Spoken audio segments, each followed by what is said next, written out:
A couple of days ago, I went on the air, and Larry English of the San Diego Chargers took a bunch of football players out for the Chargers at dinner, and the bill was $14,000. And I said there was a lot of alcohol on that bill, and I said, I don't think you should have to tip 20% on alcohol, especially for a bartender. I mean, to flip open a can of a bottle of beer, I'm not giving you. If four guys go into New York City, let's say in New York City or any bar in Seattle, Minneapolis, an upscale bar, 4 beers for a guy's $5 a beer, $20.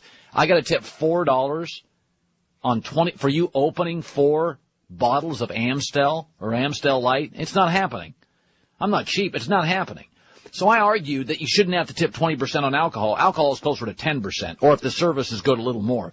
Well, of course, I got every bartender in the world, every steward, every server in the country. Well, you don't understand, man. I got to tip out the bartender, and that's a you problem. I'm a consumer. I don't care who you have to tip out. I'm not tipping you 10% for opening a bottle of wine, or 20%, excuse me, or 25%. Well, a lot of people emailed. Waiters, it should be a 20%, 25. Well, of course, you're a waiter. You're not objective. So I got so much hate mail that I found it funny. I went to a wine website and a tipping website, and a expert in, a wine sommelier talked about tipping.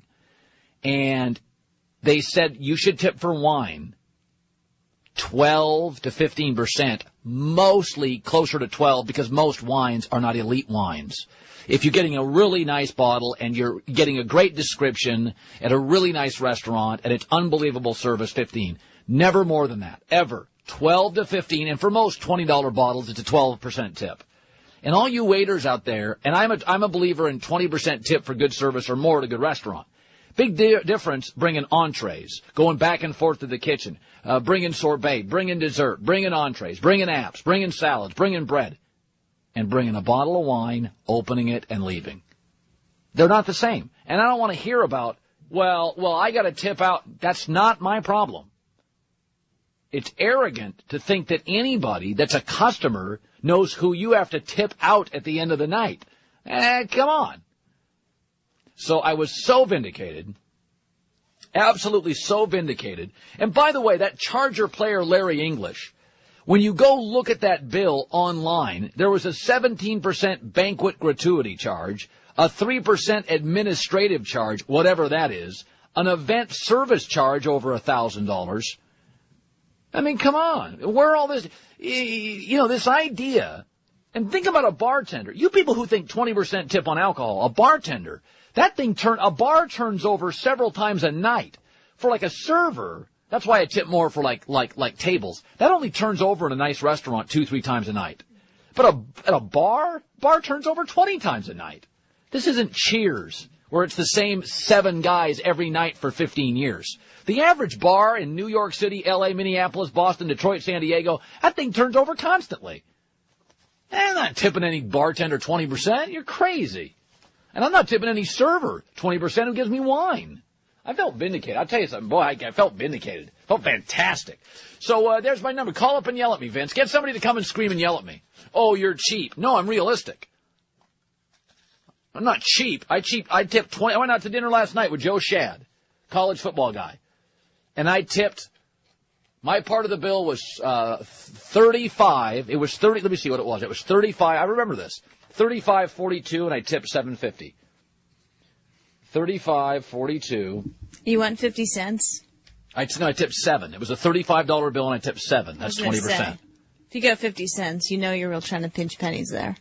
You can never tip like 50 cents. Either do 7 or you do 8. It was 35.42, and I left a 7 because it was $42.42. Ah.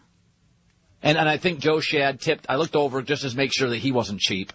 And if Joe Shad, if you're listening, you can call us and tell us what you tipped. Listen to this. Vince in New Mexico. Oh, boy, Vince. Oh, boy. What do you got for me?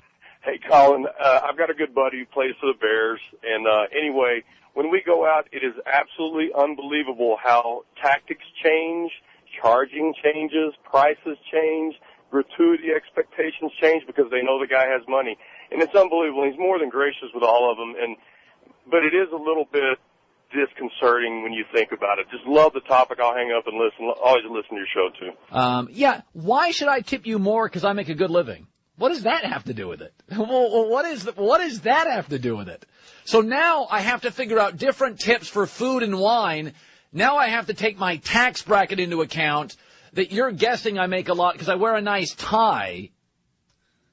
You waiters, by the way, if you assume and expect, you're probably not a very good waiter. I'd like to get a general manager of a restaurant on. I bet he would scold his waiters who expected 25%. You shouldn't expect them to assume anything. You're opening up a bottle of beer. You're not going to get a 25% tip.